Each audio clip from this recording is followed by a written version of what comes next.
Landlords, the game has changed big time. We can put our head in the sand and just assume, hope property investing will always keep being a solid investment, or we can discuss in this video what's changing, where the opportunity in property investing is starting to disappear, but importantly, what opportunity still exists for us landlords and property investors in the future. I've broken this video into 4 key sections. 1, the recent legal and regulatory changes.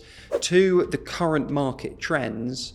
3, my advice to thrive in the future market. And finally, 4, my predictions. But before we get into it, in case you don't know me, I'm William Gale, and I've spent since 2012 building a UK-wide home buying company, British Home Buyers, a nationwide estate agency, British Home Sellers, that has dealt with over 13,000 transactions, totaling about £3.3 billion of property. So reading the market correctly is really essential to mine and my clients' success.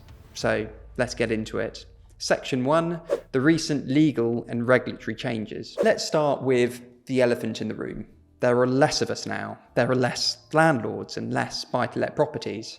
And there will likely continue to be less of us as the market's natural selection process takes hold. Why do I say this? Because as the last government started introducing a range of measures aimed to slow down the booming buy-to-let market Gordon Brown created, it has naturally shrunk the market the exact way planned. Naturally, the weaker, lower yielding property portfolios are usually the first to start selling up as a result, as well as property portfolios that carry high levels of debt against value, where the rent is no longer leaving as much profit as before, or worse, running at a loss. We also know moving forward, things are not going to be getting any easier for landlords. This is what the Labour government has planned. Section 21 no-fault evictions being scrapped. Although Angela Rayner previously stated that Labour would introduce this in the first 100 days in office, the reality is that because of the wide-reaching impact of abolishing Section 21, it will take some time to do. But the party has since said that, it's not going to happen in the first 100 days as a result, but we should all expect them to prioritise it going through as quickly as possible. The next is ending automatic evictions for rent arrears. This means 2-month rent arrears would no longer create automatic grounds for eviction, and courts would have the power to adjourn or suspend possession claims if they were challenged by tenants. Next, the introduction of a 4-month notice period for landlords. This increase from the current minimum of 2 months would give tenants more time to find new suitable accommodation if they were given that notice. Next is having the right to keep pets. Literally, landlords would only be able to refuse a pet for a specific valid reason, such as the size of the property not being suitable for pets, or a property lease prohibiting them. Next, being able to make reasonable alterations to a property. So look, this could be anything like redecorating to putting up shelves, and to add more rent review clauses and tenancy agreements being scrapped. So this is believed to help stabilise rents, as you'd then only be able to increase them once a year in line with the market. And I think finally, and most likely the worst one, is improved energy efficiency and a better minimum standard of accommodation. So the decent home standard, which currently only applies to the social rented sector, would be extended to the PRS, and the minimum rating on an EPC for rented properties is likely to then rise to C within the next government term, which is not a problem, but this is all going to add a lot of cost to landlords. But obviously is then going to make it cheaper for tenants that live in these properties. So all these things will improve the conditions for tenants renting, which, by the way, I think is really good, but naturally it's going to add a lot of cost, administration, and potential refurbishment costs to properties if you're having to upgrade the EPC rating of your buy-to-lets in particular. So how is this all going to affect current market trends? Section 2, the current market trends. Well, it's not rocket science. Landlords are exiting the market due to all these current and planned regulatory changes to the market.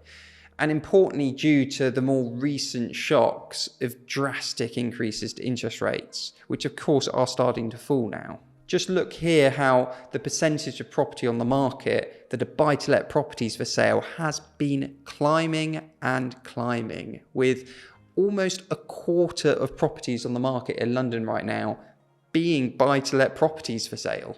And this graph shows why. All the effects of regulatory changes and higher interest rates is sucking the profitability out the market. This graph shows the average profitability of buy-to-let properties on average based on when you bought the property, but importantly on the assumption that you haven't been increasing the debt on the property over the time you've owned it. So on the far left of the graph, if you bought in 2002 on a 75% mortgage, that property would have gone up in value and you'd probably now still have a 35% mortgage on it. And you can see that there is still a healthy level of profit left there. Compared to those that have bought more recently in the far right of the right side of the graph, it's becoming practically impossible to buy a vanilla buy-to-let property on a 75% mortgage and make a profit.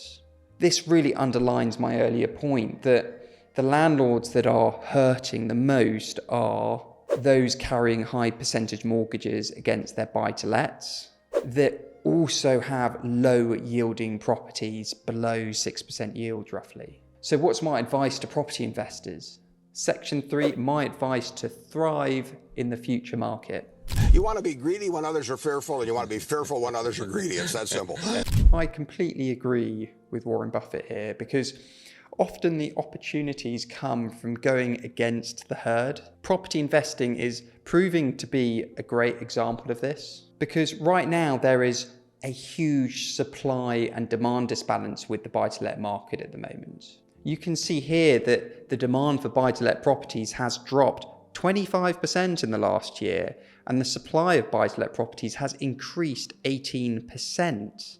But when you compare today to before the pandemic, you can see we have 100% more people looking to rent, a doubling of demand, whilst at the same time seeing a 33% drop in buy-to-let properties available for all the reasons we've already gone through. So what do you think this has done to rental prices? They've gone through the roof. Although rental price growth is slowing, it is still growing dramatically higher than it was before, whilst at the exact same time, more and more buy-to-let properties are exiting the market. So what's my advice to thrive here? 1, you have to forecast lower returns on the debt you take, which means 2, buying standard 3 to 5% yielding buy-to-let properties on a 75% mortgage is dead, unless you're using less debt.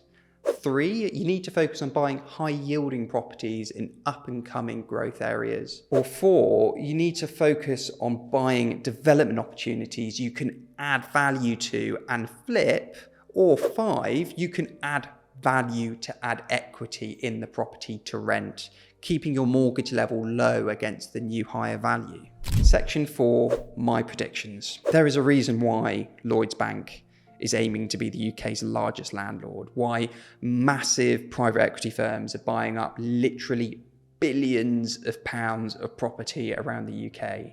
Because ultimately, property is still an excellent long-term investment when you contrast it to other investment classes. These companies are literally going for the land grab. We all need property. It's an asset that is always going to be needed and is also always going to produce consistent cash flow in the form of rent. The aspect of property investing that has hurt property investors the most is the use of debt. The more an investor relied on high buy-to-let mortgages and low deposits, the more those investors are now hurting. My predictions are property developers will thrive. Those that buy, develop and add value beyond just waiting for property prices to organically grow. Standard buy-to-let investment will be limited to those with bigger percentage deposits. 75% mortgages won't be the norm, it will start to drop. Investors that really heavily depend on debt will reduce. Corporate investors like Lloyds Bank, professional landlords, cash investors will see competition fall and their opportunity in the market rise. In short, I suspect the average number of properties per landlord will rise as smaller landlords exit the market. Larger landlords will capitalize on all of this. But what do you think? Am I wrong? Have I missed anything? I'll see you up here in the next video.